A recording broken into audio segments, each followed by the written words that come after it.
So You're welcome live. everybody to another Divine Farmer Health podcast.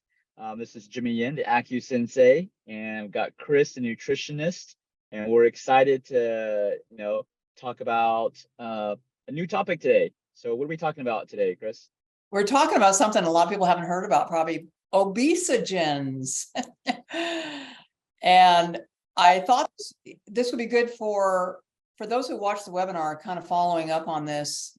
We talked about toxicity being a factor in not being able to lose weight.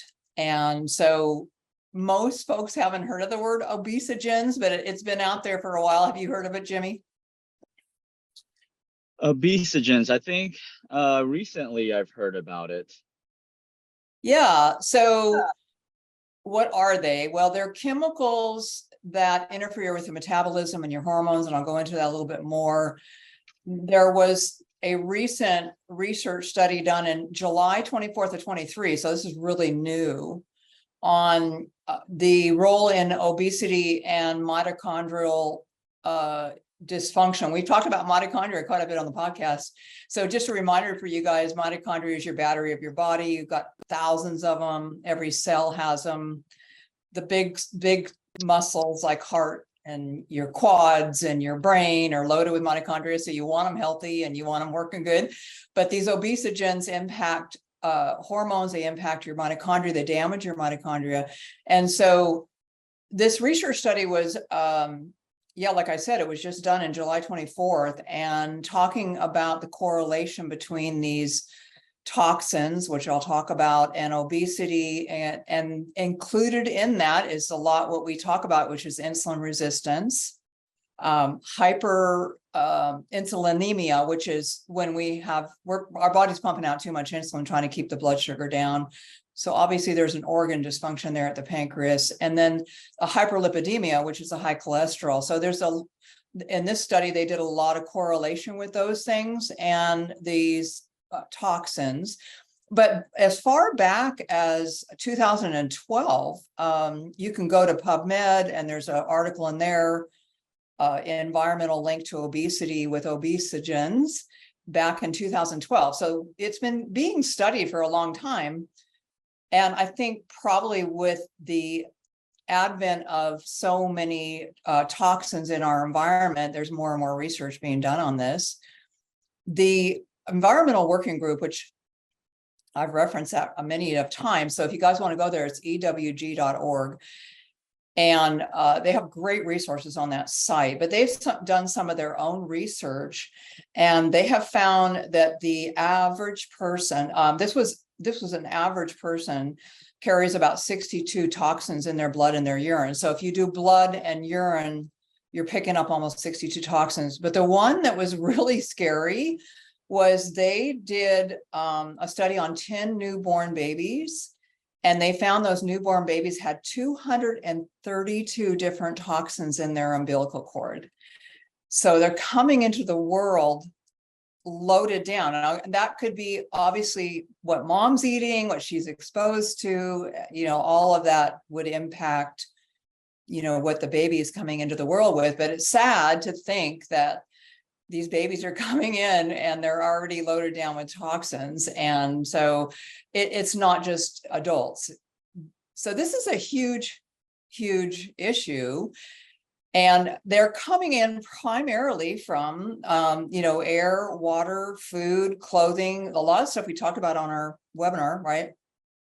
Personal care products, cleaning products, all of those things. Some of these things, pesticides especially, can be very disruptive. But one of the ones that we've all heard about probably is BPA from plastics,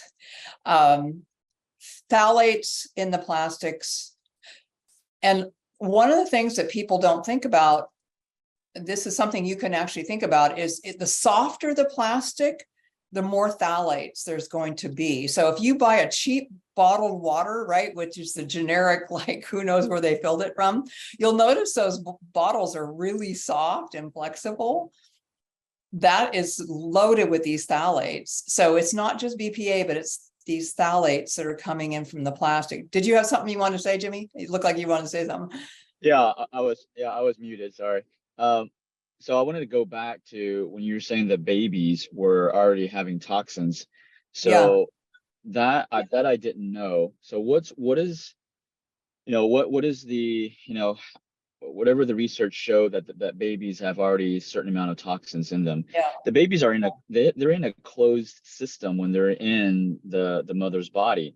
So that Hmm. means that they're getting it from the mother. Yeah, So I'm just thinking logically, I have no scientific proof to prove this, but I'm just thinking logically. The baby's in a closed system. The only way they can get the toxins is through the mother. So that means the mother has accumulated a lot of toxins, not just actively, but it sounds like the mother probably had a lot of toxins stored in the body and yeah, therefore transferred to the baby. Does it say yeah. anything about how the baby gets it? No, it was just, they were just taking umbilical cord blood and then they were testing it. That's what they were doing. Yeah. Yeah, so that's because I Yeah, mean we know that toxins are stored in the fat cells. So maybe some of that is released when a woman gets pregnant and it's released into them through the umbilical cord to the baby. And so now it leads me to believe, all because here's my point. It's like we're talking about all these things that we should do on a daily basis to prevent introducing new toxins into our body. hmm, However, we typically you're about you started talking about plastic, but we as an adult we don't see a big difference in doing those things. And so for those for females that are planning on having kids, I'm thinking now, yeah, you may not feel a difference by changing to, let's say, instead of using plastic containers, now you use glass containers. You yeah, may not feel the difference in your symptoms and your health, but your baby's going to feel it. And so I'm just thinking, we have to think of, the consequences of our actions, even though we don't feel symptom relief or better because we do these things, that it's still happening whether we feel it or not. And that's my point. yeah, yeah. Accumulation. I don't, I don't think most people relate these toxic buildups to anything really in their body. And yet with this type of research, you're showing that there's a direct correlation between that and gaining weight and carrying excess weight on the body. Endocrine disruption, what we see, well, let me go through some more things that this is coming in from, and then I'm going to talk a little bit about what this does in the body. So plastics, a big one. We've heard about that a lot. So parabens and phthalates are, mostly plastic. But the things that I don't think most women even consider is their skincare products. And a lot of women, you open a cupboard and they've got probably 10 or 15 things in there that they're putting on their skin. And they slather on. Women are really great for this. The guys are, they use the aftershave and the deodorant. They might use some hair gel, but they're not putting on the makeup. They're not, lipsticks especially, have shown to have mercury in them. So, there's things that women are just putting on a lot more than the guys do. So unfortunately, that's an area where women can really, we can really slather it on. The other thing is flame retardants. So this was outlawed, but do you remember when the baby's clothes were flame retardant? They started putting flame retardants Yeah. on the sheets and the baby's clothes, and thank goodness it was outlawed. But those are kind of scary. Sunscreen products. So there's something in the sunscreen, the SPF sunscreen, which we slather all over ourselves in the summer and kids and everything. Oxybenzone is what it's called. And that is an obesogen. That is a toxin. So again, if you go to the environmental working group and you look up, I think it's Skin Deep is what it's called. They will give you sunscreens that are not contain this. They do not contain this. So there's options out there. The other one is pharmaceutical drugs. There are some pharmaceutical drugs, especially in the antidepressant arena, the serotonin reuptake inhibitors. Those can also do the same thing as these obesogens. So they're not, we take a pharmaceutical drug, it can impact our gut microbiome and all kinds of different things. So a lot of times when people are on pharmaceuticals, they need to be on pharmaceuticals. They need to pay attention to detoxifying as well. It's important to support the body to detoxify. Any thoughts on that, Jimmy? Well, I like to go back to the definition of a medication. And anybody can Google this. The definition of a medication is it has a side effect. Medications are chemicals. They do not belong in the body. Yes, a lot of them, like for example, penicillin was, actually majority of medications are derived from some type of mold, herb, but it's not the same thing. When they discovered penicillin, it was from mold. But penicillin is not the same as mold. And it's just like vitamin C is not the same as a orange. Just because an orange contains vitamin C does not mean when you take a vitamin C tablet, it's the same thing as an orange. So what I mean, the reason why I'm saying all this is because all of those things are chemicals. Even vitamin C in a tablet is a chemical. Yeah. And so, medications are chemicals. They don't belong in the body. We're not saying don't take them. That is not what we're saying. We're just saying you have to be alert that, hey, yes, you need this medication to sustain your life, but at the same time, it's helping one thing but hurting another thing. And again, we're not saying don't take your medication, but you have to find ways. And as long as you take that medication, you will always have that toxin in your body, right? Mm-hmm. And so there's not like something you can just stop. So that's what you have to work with. So what can you do to balance the rest of the organs to support them while the medication is helping one but hurting others? And so, the hurting part a lot of times is weight gain. And because remember, toxins are stored in fat. And so the more fat you have, the more toxins you input into your body, whether it's through in your mouth, you're breathing it in, or like Chris was saying, putting it on your skin, all of those ways you are bringing in more toxins on a daily basis. So, and I want to go back to my point of sometimes, yes, many people, because I've had patients tell me, yeah, I'm doing all these things, but I don't see a change. I don't see a change in my health. Yeah. And you're not, for some people, for most people, I would say you're not going to. It takes years of buildup, right? Before you actually start feeling it. And here's the thing. When you actually start feeling the effects, you don't correlate it to the habits, the lifestyle habits that you did 10 years ago. But do those habits accumulate? Absolutely. But you don't correlate it.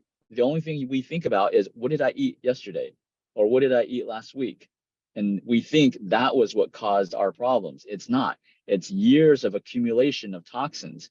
And every little step helps, but you won't see it until 10 years later, the benefits of it. Yeah, it's an accumulative thing, obviously. And we live in a sea of chemicals. So you can't get away from it anymore. It's not like we can go live in a pristine bubble somewhere. So the most important thing is we support the body to deal with it. But I think when it comes to weight gain, very few people consider these chemicals correlated with weight gain. And like you said, toxins being stored in the fat. And when we talked about this on the webinar, where, your body's going to identify that coming in and say, I have no tools to deal with this, because the liver and the kidneys eat a lot of things to handle this. And so it just sends it right back out. And if we don't have enough fat cells to store it, it makes more fat cells. So I don't think most people think of that, nor do they think of it in terms of when we go to lose weight. A pound, I always tell my clients, think of what a pound of butter looks like. I mean, that's a pretty good dense, right? A pound of butter. And we lose a pound and we're like just so disappointed that, oh, we lost a pound, Well, think about what your body had to do to take that solid piece of fat and convert it into water soluble substance to get out to the bowels and the kidneys and, lymphatic system and the skin and everything else where we excrete. And in that fat are toxins. So if your body doesn't have the tools it needs to handle that, it is not going to let you lose any more weight. it's a self-protection mechanism. It's saying, no, you can't. There's too many toxins coming down the pike here. Every time you lose a pound, I got to deal with all this stuff. So, that is something I don't think very many people even think about when they're going on a weight loss program. It's just, I want to see that on the scale. I want to see those pounds come down, right? So these obesogens are, what they do in the body is they mimic, especially in the sex hormone area, they mimic the sexual hormones, and they will turn on, let's say, for instance, with estrogen at the cellular site, the receptor site, they will mimic estrogen and make the system make the bad estrogen, right? And so this is very concerning, obviously, for women with breast cancer and uterine cancer and things like that. But this also can make men have the what we call man boobs, right? Because they're exactly. they're cranking out more estrogen when they shouldn't be. It totally dysregulates the sexual hormones, the estrogen, progesterone, testosterone, and totally messes them up. And women, I see clients often that are having a hard time with weight loss, and it's estrogen dominance. If we do a hormone test on them, their estrogen is through the roof. And they may even be menopausal and their estrogen through the roof. So these things really are impacting us at the hormonal level, regulating that. They also interfere with your appetite and satiety mechanism, which are hormones. We have leptin and ghrelin, which are hormones that make us feel satisfied or make us feel hungry, and these can interrupt with that pathway too. So we're feeling hungry all the time. It's like we're overweight, but we're hungry and we feel like we're starving to death. Or you have people who say, I'm overweight, but I don't eat very much, but I always crave this or crave this or crave this or whatever. Their satiety is just off. So these hormones are really, really impactful. And I mean, these chemicals are very impactful. And again, we live in a sea of them. So, we can't avoid them, but we can certainly support the body to get rid of them. So before I go into that, do you have any thoughts on the hormone thing, Jimmy? Well, there's a common, what I've seen, like physicians will do, is we're talking about sex hormones, especially for women in menopause. So for those of y'all who don't know, estrogen is there's two main female hormones. One is estrogen, one is progesterone. Estrogen stimulates fat storage. So you can say more estrogen, more fat. Yeah. Progesterone stimulates more of the fat burning. And so what I've seen physicians do because of that is they start giving women progesterone, whether it's through a shot, whether it's through a pill, a cream. And that's not what we're saying to do. Just because one hormone may stimulate fat burning doesn't mean you just keep on pumping that hormone. There needs to be a balance. And so it's important that, but you need to understand that estrogen, typically stimulates fat production, fat storage, really, and then progesterone, fat burning. So that's one point. The other point is the BPA. Going back to the BPA. So I was at a seminar, and they were showing, I love research, but then I also, I'm hesitant to believe all research. But they were showing that plastic is plastic. Doesn't matter if it's BPA free. BPA free plastic is not natural in this world. We made it. So regardless of if it's BPA free, because now they have like it's not BPA, but BPC or something like that. But anyways, the point to summarize, plastic is plastic.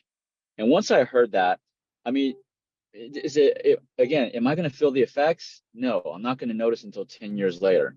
But I'm going to do everything that I can that's going to be more natural. And plastic is not natural. It is man-made, not natural. So what I've done is actually, I used to drink in a BPA-free plastic water bottle.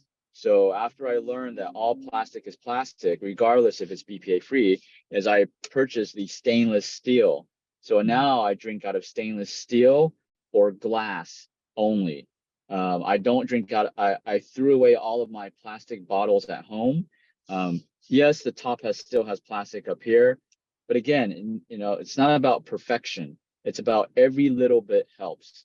So changing it to, stainless steel, and plus stainless steel keeps the cold and keeps the warm drinks warm. So, but those are the things that I learned. Do I know that? Can I prove that it's true that all plastic is plastic? No, I can't. I don't think anybody's going to do that research because there's so much plastic in our world. But little things, will accumulate over 10 years. So I'll let you know after 10 years.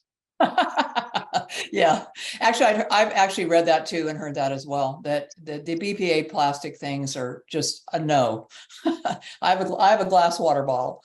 And you definitely don't want to microwave in plastic. There's been lots of research on that. I mean, talk about putting it right into your food. So, that's terrible. So let's talk about some of the things we can do. In the few minutes we have left, let's talk about some of the things that we can do to help our bodies to reduce the toxic load. So I call it total load, and everyone's total load is different depending on where you live, depending upon, like you said, whether you're drinking out of plastic bottles or, whether or not you're microwaving in plastic, or if you're, we now know there is what's called new building syndrome, where people will move from a building where they work and they build a new building and they go into the new building, and then it's all new carpet, new furniture, and everything is outgassing, and people get sick.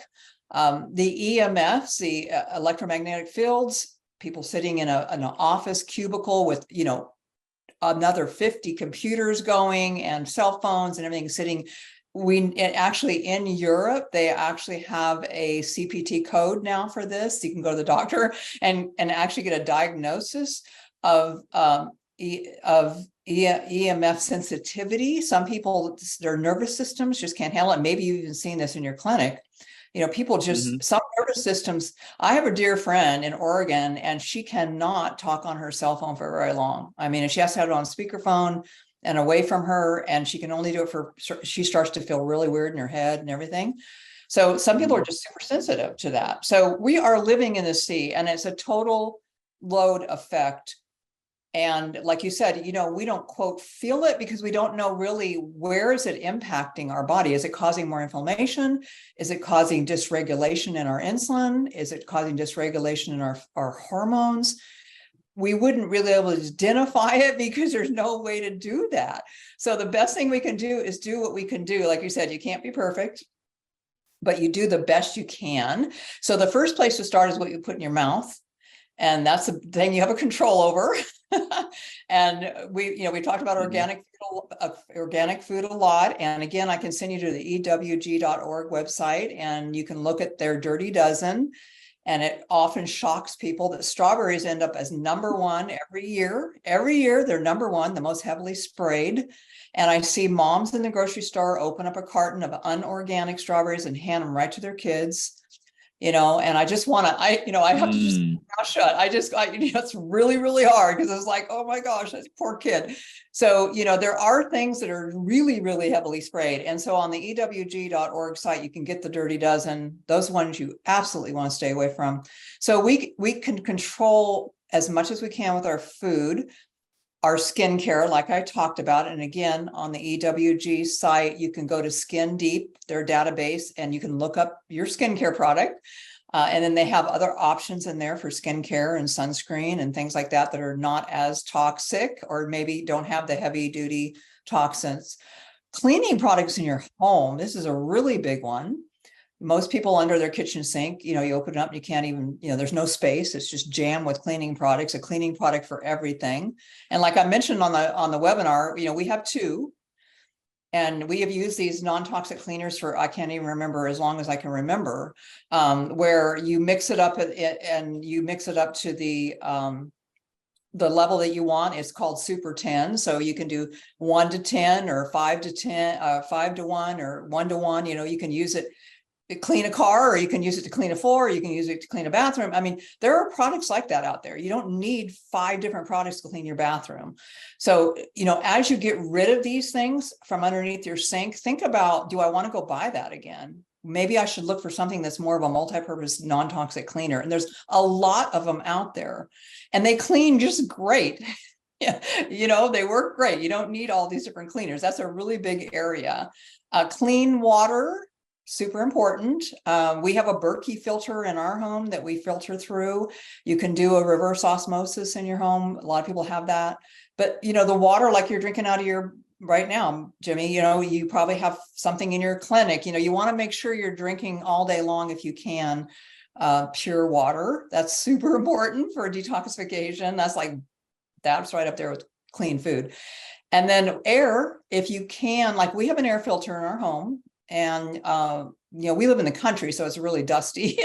That's the main reason. But still, there is furniture, there is carpet, there is all this stuff that's outgassing. So you can do air filtration system, a whole house, or we have a unit that does 800 square feet. So what we do is we put it in our bedroom at night. So it does bedroom and part of the living room area. So we're always sleeping in a room at night that's definitely, it's 8 hours in there where we know the air is being filtered. So those are some really foundational things that you can do. There are obviously supplements that can support kidney and liver. I'll talk about a couple of those. And of course, we're not recommending anything here. We're just telling you make sure you go and you check with your healthcare professional if there's anything that would be interacting with any medication that you're on. And also for dosing, we don't tell you doses. We're just going to give you suggestions for some supplements that are helpful for liver and kidney support. And the one that I use with some of my women that are estrogen dominant, we really know they're estrogen dominant, is called DIM, D-I-M. And it helps support healthy estrogen detoxification at the liver level. And so that's a really common one. And then there's milk thistle. A lot of people heard of milk thistle, and there's milk thistle teas, and there's milk thistles in a lot of supplements. And that supports phase 2 on your liver detox. So you have different phases in your liver detox, but that supports phase 2, and also helps support with that estrogen metabolism. So again, if we have estrogen dominance, then we want to support the liver to be able to convert that estrogen to water to get it out of the body. Another one is N-acetylcysteine. A lot of people call it NAC, and that supports something called glutathione production. Well, glutathione is your master antioxidant in the body at the cellular level, the liver level.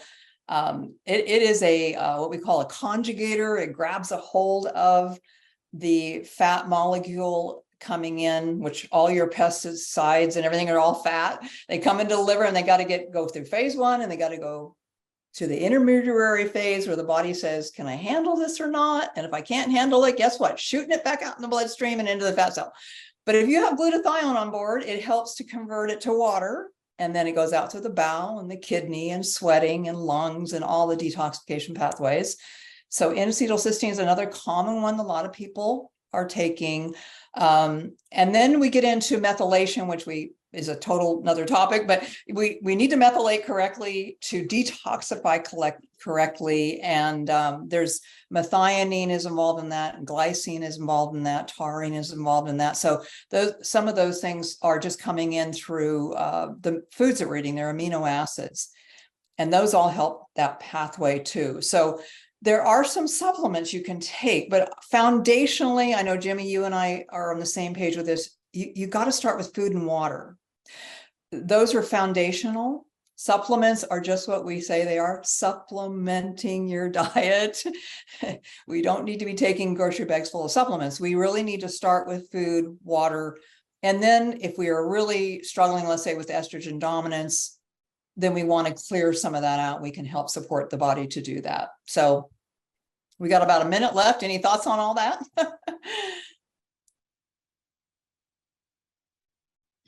Yeah, and what I'll summarize, and a lot of this sounds very complex, And it's like, wow, I have to learn all that just to lose weight. You don't. So yes, it is complex, right? Because the body's complex. If our bodies were so simple, everybody would be dropping weight left and right without even trying, right? So our bodies were made miraculously, and they are complex. But the beauty of it is there are, Chris and I, we've simplified it for you, and we've simplified it so you don't necessarily need to learn all of those biochemical things that happen, right? Because there's solutions that are simple. Actually, the best solutions are simple but not easy. That's the best solutions. I would say the worst solutions are easy. Popping a pill is easy. Like, you don't change your diet, change your lifestyle, you don't change anything in your home, just popping a pill. That's easy, but that's not a permanent solution. So if you want a permanent solution, there are simple ways. We have a simple system. We created a 4R weight loss protocol, simple system. It's not easy, right? It's not easy because it requires you to take action, but it's simple. You don't have to learn all these complex biochemical names, chemistry and so forth. We've broken it down in 4 simple steps. And you can learn more about that. We actually did a webinar this past Monday. So we'll put in the link. I'll have my team put in the link of where you can register. If you haven't watched it, you can register. It's a free webinar. We go for about an hour and a half, and it will explain why you're not losing weight, why most people try their diet, do all these diets, they lose the weight but gain it right back. Why is it not a permanent weight loss? Because majority of the diets do not fix the root cause. So maybe you're thinking, what is the root cause? Well, that's what we address in that webinar. So we'll put that link below, and you can register and watch it. It's on demand, so you can, once you register, you'll be able to watch it. Okay. Yeah, we are right over time. Thank you, everybody, for joining us for another episode of our podcast. We are here every Thursday, 10 a.m. Central Standard Time, and our mission is just to share this information out there so that everybody, our mission is to help the 7 billion people in the world. And so if we have to do these podcasts every single week, that's what we're going to do, because our focus is on helping you restore your body's natural ability to heal itself. All right, guys, we will see y'all next week. Bye. Bye.